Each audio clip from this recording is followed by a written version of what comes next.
continuei na música. Você falou que tem uma mudança de voz, lógico, vai ficar um adolescente. É. Você se lembra de alguma situação de se irritar ou de se incomodar? Porque você não fica naquela mesma situação, né? Começa a engrossar, fica meio desafinado no meio do caminho.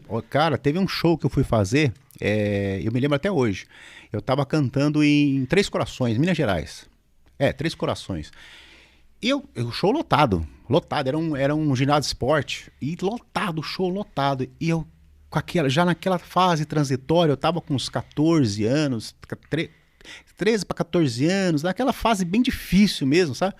Cara, eu comecei a cantar. Chegou no meio do show, a voz não saía mais. As notas que eu atingia, não ia, cara. Aquilo começou a me dar um desespero tão grande, comecei a chorar no palco. Aí eu comecei a chorar no palco. Eu chorei, cara, chorava, porque eu não sabia o que estava acontecendo comigo, né? Eu falava, pô, até então eu arrebentava em todo lugar que eu chegava. E agora não chegou nem na metade do show, eu já não consigo cantar mais. Por quê? Porque quando você tá forçando a voz, né? Você não. E principalmente quando você tá nessa fase da puberdade e você não tem um conhecimento musical, não adianta você querer cantar uma música que nem, por exemplo, eu gravei Galopeira na tonalidade de Lá maior. Não adianta eu querer cantar Galopeira na tonalidade de Lá maior, porque não vai sair. Você não vai conseguir atingir a nota, né? Ou outras músicas também. O que tem que fazer? Eu não sabia disso, né? E também, infelizmente, pela conta dos shows e a quantidade de show que tinha, que era correria para lá, para cá, eu não parei para analisar essa coisa de alguém pedir uma orientação para alguém, né? E eu comecei a chorar, cara. Eu comecei a chorar assim. Eu não sabia. Aí eu cheguei pro meu pai estava comigo na época. Tanto é que ele terminou o show cantando porque eu não conseguia cantar. A minha vamos dizer assim, eu fiquei assim, tão estranho aquilo pra mim que eu falei, cara, não vou continuar. E parei de cantar. Parei no meio do show, parei.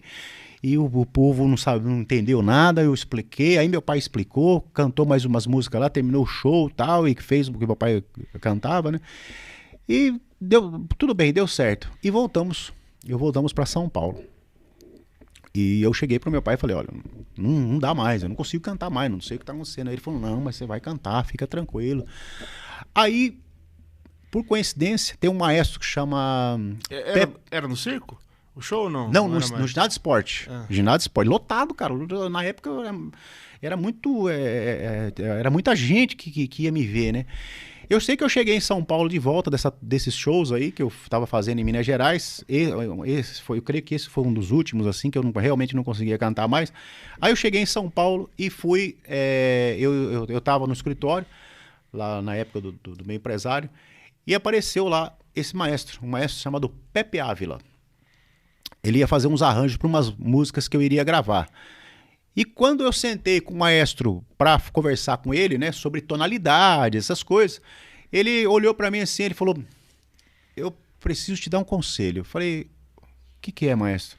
Ele falou, você está usando a sua voz totalmente errado. E você está num momento agora que você não pode usar a sua voz do jeito que você está usando. Eu falei, como assim? Ele falou, eu vou te dar umas dicas. Ele falou, vou te dar umas dicas. Ele falou, vai na minha casa, nós não vamos gravar nada agora, espera um pouco. Vou falar com o pessoal da gravadora, com os seus empresários e tal.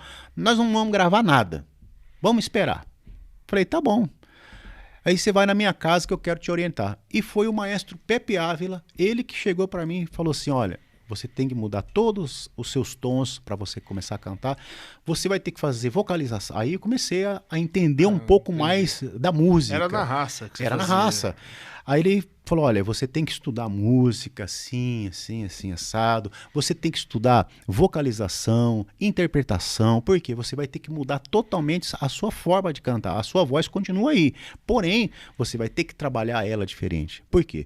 Porque você não é uma criança mais, você tá passando a sua fase de puberdade. Você vai ter que, vamos dizer assim, saber como lidar com isso, né? E eu vou falar uma coisa pra você, foi ele que me ajudou muito, cara. O maestro Pepe Ávila foi muito importante pra mim. Mas aí baixou o tom. Aí baixei os tons, exatamente. Aí eu baixei todos os tons. Aí eu fazia os shows normal, porém com o meu jeito de cantar, com a minha tessitura que eu tava no momento, né? Que era aquela fase transitória, então não adianta você querer cantar em Lá maior, sendo que você não vai alcançar as notas, as suas pregas vocais, as cordas vocais, não vai alcançar aquelas notas, porque você está na fase de mudança. Então, tive que baixar todos os tons. Quando eu baixei os tons, depois fiz. Aí eu estudei com ele, né, uma boa parte de vocalização, interpretação, ele me explicou tudo certinho, respiração, como respirar, como fazer, porque não tinha nada, eu não tinha, era realmente bruto, rústico, sistemático, era meu jeito de cantar.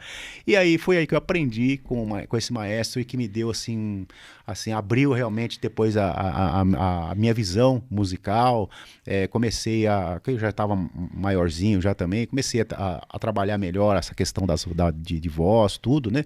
E aí, em 88 foi quando eu lancei meu LP, na época um LP. Em 88 eu lancei um LP que teve uma música que até hoje é um dos grandes sucessos da minha carreira, que chama Onde Andará.